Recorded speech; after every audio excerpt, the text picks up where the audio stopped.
दोस्तों स्वागत है आप सभी का। आज की इस वीडियो में आपको बताएंगे लॉकडाउन, कोरोना वायरस और मौसम विभाग से जुड़ी हर पल की खबरों के साथ पूरे विश्व में कोरोना वायरस फैलाने वाले चीन के खिलाफ भारत में हुआ केस दर्ज, पीएम मोदी और अमेरिकी राष्ट्रपति डोनाल्ड ट्रंप बने गवाह। जी हां, बताएंगे पूरी रिपोर्ट। इसके अलावा आज की बड़ी खबरों में जानेंगे जम्मू कश्मीर में पंडित की हत्या को लेकर देश की बहादुर और उनकी बेटी ने आतंकियों को किया चैलेंज, दे डाली ये धमकी। जी हाँ, एक एक करके सभी खबरों पर नजर डालेंगे। इसके अलावा आज की बड़ी खबरों में एक और बड़ी खबर है कि चीन के बुरे दिन स्वरूप भारत देने जा रहा है ये बड़ा झटका। जी हाँ दोस्तों, आपसे हम आज की इसी वीडियो में आज की ताजा और इन्हीं सब महत्वपूर्ण खबरों के बारे में बताने वाले हैं, जिनको जानना आपके लिए बहुत ही जरूरी है। तो वीडियो को बिना बगाए ध्यान से आखिर तक जरूर देखें। तो आइए बिना देर किए चलते आज की पहली बड़ी खबर की ओर। योगी सरकार का बड़ा ऐलान, उत्तर प्रदेश में गौवध पर 10 साल की सजा, 5 लाख का जुर्माना। जी हाँ, गौ प्रेमियों के लिए अच्छी और बड़ी खबर सामने आई है। बता दें कि उत्तर प्रदेश में योगी सरकार ने गौवध के मामले में कड़े सजा का प्रावधान करने की तैयारी में है। प्रदेश में गौवध करने वालों पर 10 साल की जेल की और 5 लाख जुर्माना लगाने की तैयारियां चल रही है। वहीं अंग भंग करने पर 7 साल की जेल और 3 लाख का जुर्माना लगेगा।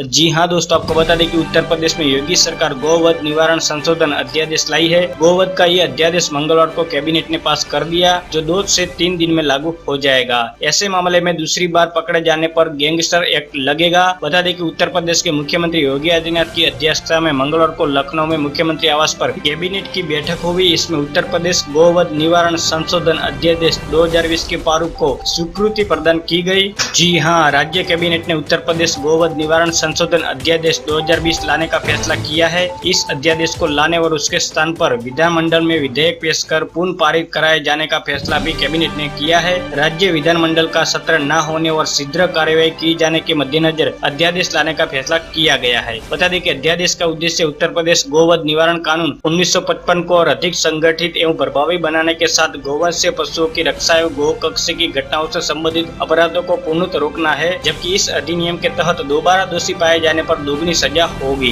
दोस्तों, योगी सरकार के इस फैसले पर आप लोग क्या कहना चाहोगे? हमें अपनी राय नीचे कमेंट सेक्शन में जरूर बताएं। अगली बड़ी खबर आपको बताएंगे, कोरोना को लेकर चीनी राष्ट्रपति पर भारत में केस दर्ज, पीएम मोदी और ट्रंप को बनाया गवाह। जी हाँ, देश में कोरोना महामारी का संकट गहराता जा रहा है। इस खतरनाक वायरस के चलते अब तक 7,745 लोगों की जान जा चुकी है। वही कोरोना के प्रसार के लिए जिम्मेदार चीन पर एक्शन की मांग दुनिया भर के देश कर रहे हैं। इसी बीच बिहार के बेतिया से हैरान करने वाली खबर आई है। जी हाँ, बता दें कि अधिवक्ता सह याचिकाकर्ता मुराद अली ने बेतिया सीजीएम कोर्ट में चीन के राष्ट्रपति शी जिनपिंग और WHO के डीजी सहित कुछ अज्ञात के खिलाफ मुकदमा दर्ज कराया है। आरोप है कि इन्होंने मिलकर पूरे विश्व में कोरोना जैसी वैश्विक महामारी को फैलाया है। बता दें कि मुराद अली ने कहा कि साक्षात के तौर पर इलेक्ट्रॉनिक माध्यमों में चली खबरें और कई डॉक्यूमेंट को आधार बनाया है। वही गवाह के रूप में प्रधानमंत्री नरेंद्र मोदी और अमेरिकी राष्ट्रपति डोनाल्ड ट्रंप का नाम दिया है। इस मामले में सुनवाई के लिए कोर्ट ने 18 जून का समय दिया है। अभियुक्तों पर आईपीसी की धारा 259, 217, 271, 302, 307, 504 और 120 के तहत मुकदमा दर्ज कराया गया है। अगली बड़ी खबर आपको बताएंगे, जम्मू कश्मीर में अजय पंडिता की हत्या से खौफ में घाटी के सरपंच जम्मू हो रहे हैं शिफ्ट। जी हाँ, जम्मू कश्मीर के अनंतनाग में आतंकियों द्वारा सरपंच की हत्या किए जाने के बाद स्थानीय लोगों में डर बढ़ गया है। घाटी में इस तरह आतंकियों के द्वारा कश्मीरी पंडित सरपंच की हत्या किए जाने के बाद बाकी सरपंचों में खौफ है। यही कारण है कि घाटी के कई कश्मीरी पंडित, पंच और सरपंच अपना घर छोड़ जम्मू कश्मीर और शिफ्ट हो गए हैं ताकि सुरक्षित रह सके। बता दें कि बीते सोमवार को जम्मू कश्मीर के अनंतनाग जिले में आतंकियों ने सरपंच अजय पंडिता की गोली मारकर हत्या कर दी थी।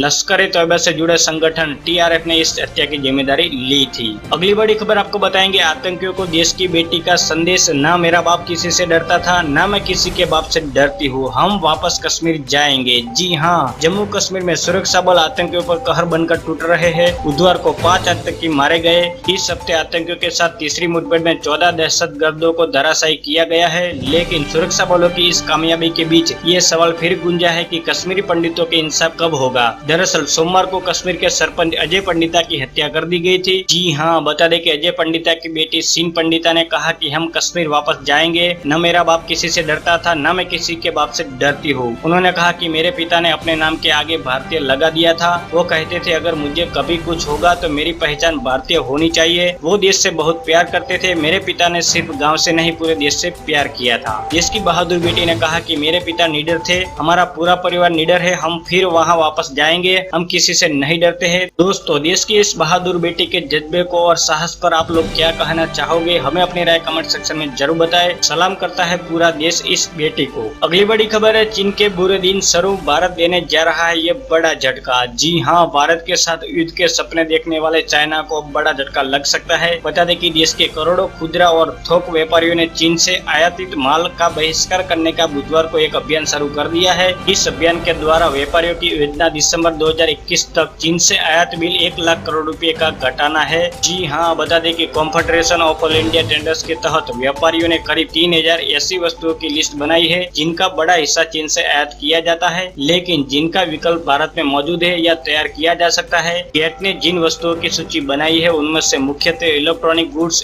FMCG उत्पादन, खिलौने, गिफ्ट आइटम, कपड़े, घड़ियां और कई तरह की प्लास्टिक उत्पादन शामिल है। जी हाँ, उन्होंने आगे कहा कि मुझे ये स्वीकार करने में हिचक नहीं है कि इसमें कारोबारियों, व्यापारियों और सरकार की भी गलती रही है, क्योंकि हमने पहले से इसके विकल्पों के बारे में नहीं सोचा और चीन को काफी आगे बढ़ाने का मौका मिल गया। अब बिल्कुल सही समय है कि इन गलतियों को दुरुस्त किया जाए। बता दें कि भारत में चीनी वस्तुओं की बहिष्कार का आह्वान कोई नया नहीं है। हर बार जब चीन से तनाव बढ़ता है तो ये आंदोलन जोर पकड़ने लगता है, लेकिन शांति कायम होने पर सब कुछ पहले जैसा हो जाता है और लोग उसे भूल जाते हैं। लेकिन खंडेलवाल इससे इत्तेफाक नहीं रखते हैं। वे कहते हैं कि इस बार मामला ऐसा नहीं है। हम दिवाली पर हर साल चीन से आने वाली लाइटों से अपना घर सजाते थे, लेकिन इस बार सभी लाइट देश में ही बनेंगी। हम इस बार चीन से बिल्कुल इनका आयात नहीं करेंगे, यानी इस बार चीनी दिवाली बिल्कुल नहीं होगी। जो सचमुच में भारत पूरा ये काम करता है तो चीन की दिवाली जरूर होगी। अगली बड़ी खबर है, मोदी सरकार का बड़ा फैसला, अब प्रवासी मजदूरों का आयुष्मान भारत प्रधानमंत्री जन आरोग्य योजना के तहत होगा फ्री इलाज। जी हाँ, केंद्र सरकार ने बुधवार को अपनी flagship health insurance scheme Ayushman Bharat प्रधानमंत्री जन आरोग्य योजना का दायरा बढ़ाकर इसमें प्रवासी मजदूरों को भी शामिल कर लिया है। अब इस हेल्थ बीमा का फायदा किसी भी राज्य के प्रवासी मजदूरों को मिलेगा। कोरोना वायरस संक्रमण के कारण प्रवासी मजदूरों को अपने घर लौटने की कोशिश में दर दर भटक रहे हैं, लिहाजा सरकार ने उन्हें भी इस स्कीम का फायदा देने का फैसला किया है। सरकार के इस कदम से प्रवासी मजदूरों को भी हेल्थ बीमा का फायदा मिलेगा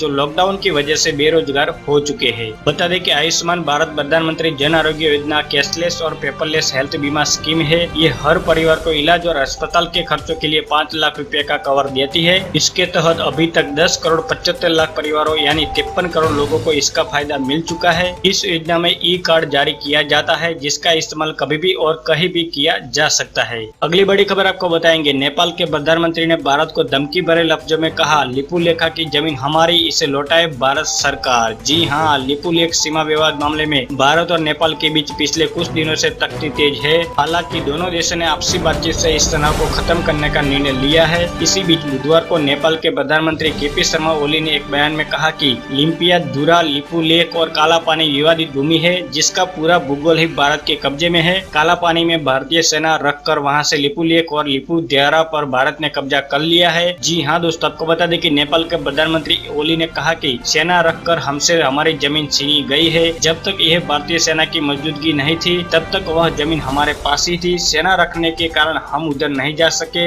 एक प्रकार से कहा जाए तो ये कब्जा है। इस कारण हम बार बार अपने मित्र राष्ट्र भारत से कह रहे हैं कि वह जमीन हमारी है, हमें हमारी जमीन वापस चाहिए। प्रमाण के आधार पर, ऐतिहासिक तथ्यों के आधार पर हमारी जमीन वापस करनी होगी। बता दें कि KP शर्मा ओली ने कहा कि हम कूटनीतिक संवाद के जरिए इसका समाधान चाहते हैं और समाधान तब होगा जब हमें हमारी जमीन वापस मिलेगी। यही सत्य है और इसकी ही जीत होगी। हमें विश्वास है कि हम अपनी जमीन को वापस लेकर रहेंगे। एक और सेना रखकर हमारी जमीन पर कब्जा किया गया है और ऊपर से फर्जी सीमा रेखा बनाई गई है। एक नकली काली नदी बनाई गई है। फर्जी काली मंदिर बनाकर एक टिमुहा नदी दिखाकर इलाके पर कब्जा किया गया और हमारे नक्शे से इस क्षेत्र को बाहर कर दिया गया है। अगली बड़ी खबर आपको बताएंगे, G7 पर रूस की अमेरिका को धमकी, चीन के बिना हर मंच अधूरा। जी हाँ, रूस ने कहा कि चीन को अलग थलग करने के लिए G7 का दायरा बढ़ाने की बात हो रही है। रूस के मुताबिक चीन के बिना किसी संगठन का सही प्रतिनिधित्व नहीं हो सकता। बता दें कि कुछ दिन पहले अमेरिका के राष्ट्रपति डोनाल्ड ट्रंप ने भारत और रूस को G7 में शामिल होने का न्योता दिया था। रूस ने इस न्योते को यह कहकर नकार दिया कि इसमें चीन नहीं है, इसलिए शामिल होने का कोई सवाल नहीं। रूस ने G7 को चीन के बिना एक अधूरा मंच बताया था।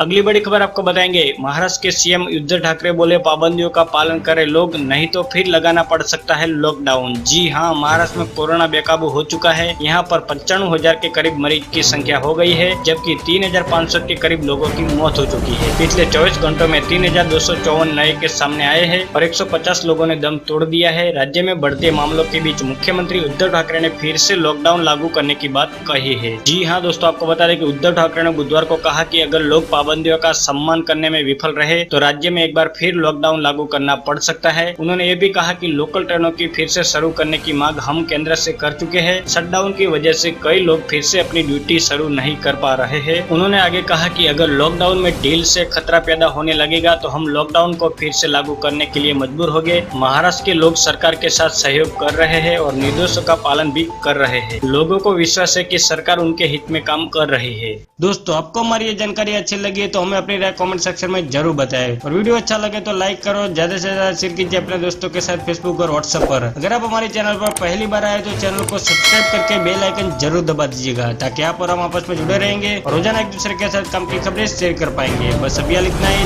धन्यवाद। वंदे मातरम। भारत माता की जय।